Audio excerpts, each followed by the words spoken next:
Hey, what's going on there, everybody? Cloud of Truth here, back with another Battlefield 3 Close Quarters weapon review. And today I'm going to be reviewing the ACW-R from the Engineer class. But before I do this review, this is especially for those of you out there playing on PlayStation. Yes, we cannot play on close quarters maps, thankfully. Speed, Need for Speed, thank you so much. You found the article for me, which I'll probably go ahead and link in the description. But basically, PlayStation 3 players cannot play on the close quarters maps, close quarters servers.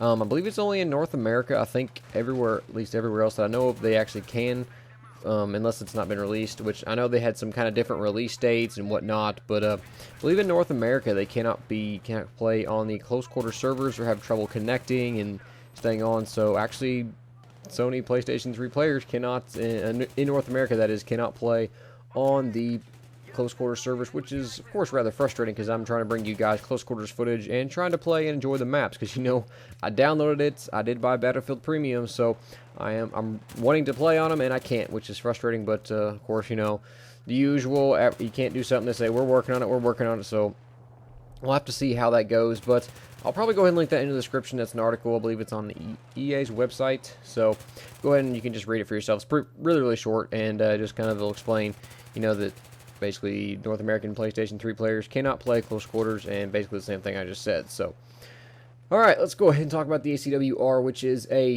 wow, this is a weird gun. And the first reason why it's a weird gun is my controller does not vibrate when I use this gun. Actually, Windshear was the first one that told me that, and I was just kind of curious. It's kind of really, that sounds weird.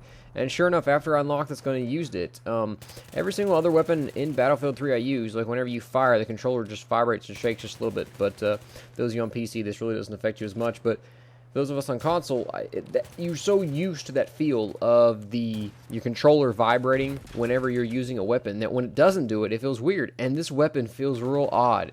I don't know if it's a glitch or if it's, you know, they intended for it to do that. I don't like that. I really don't like that.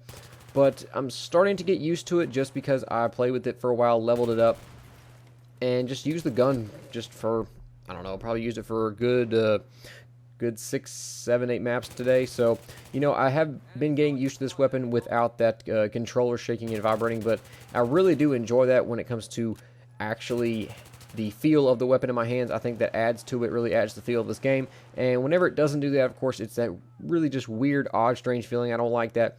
But I've learned to overcome it with this weapon, and good thing I actually kept using it, because at first I was just like, no, you know, it doesn't, my controller's not shaking when I'm using this weapon, so I don't really want to use it because it doesn't feel right. But I stuck with it, and this weapon has actually turned out to be probably one of the most powerful weapons I've unlocked.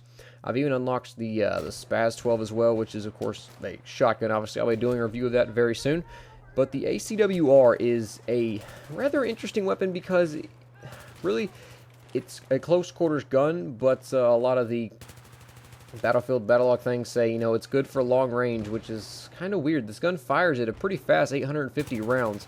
Another thing is, it only holds 26 shots plus one in the chamber for a total of 27, which is really weird. I mean, if it's anything like that under 30, it'll be usually 25, but this one holds 26, and even on Battlelog it says it holds 30 shots, which, okay, is that, you know, is that a glitch on Battlelog's part, or is that a glitch on this weapon's part? But nevertheless, this weapon is very, very powerful. It does a fantastic job in a close quarters. Even out to medium range, the weapon does phenomenal. Long range, I really don't find myself doing well. It actually is decently accurate, but it just spreads a little bit too much to be effective at range.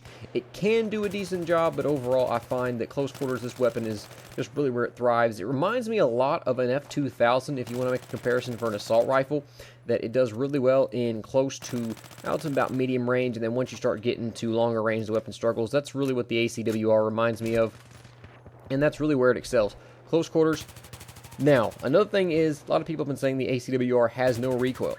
That's really true. I mean, look at a lot of these shots. I mean, I do have the foregrip on, which it's kind of a mix. You can put it on, put it off. I'm trying it with it on just because this weapon is so close quarters oriented that for me, I like controlling all my recoil, especially when I'm using it in close quarters. I don't like to be having that recoil start flaring out left or right, or even vertically, as you'll see later on. I actually do put a suppressor on here, and I actually go on a pretty nice little tear at the end of a team deathmatch game. So But putting the foregrip on this weapon will definitely help you reduce that recoil, and honestly I don't really see much of a reduction in your aimed accuracy. It really seems to still stay pretty accurate and overall be a very, very effective weapon, even out to medium range. But once again, long range the weapon still struggles heavily.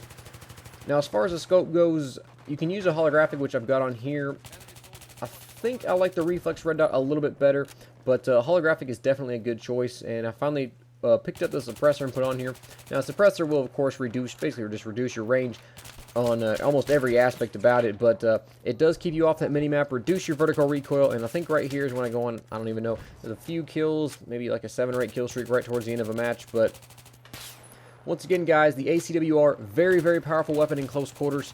Decent at medium range, and long range it just struggles. It's just not really made for that, but go ahead and give this weapon a shot. I'll be putting the unlock description on the actual screen of the video itself. You'll be able to see that.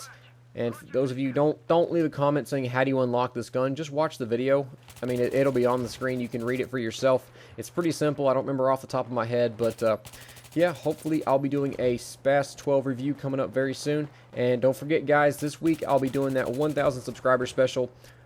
Hopefully I'll be trying to do it in the next couple of days. This close quarters thing has kind of really taken over for me, and that's really what I've been doing, but that'll be coming out very, very soon. So I hope you guys enjoyed this review, and stick around for more close quarters, and I'll talk to you later. Bye.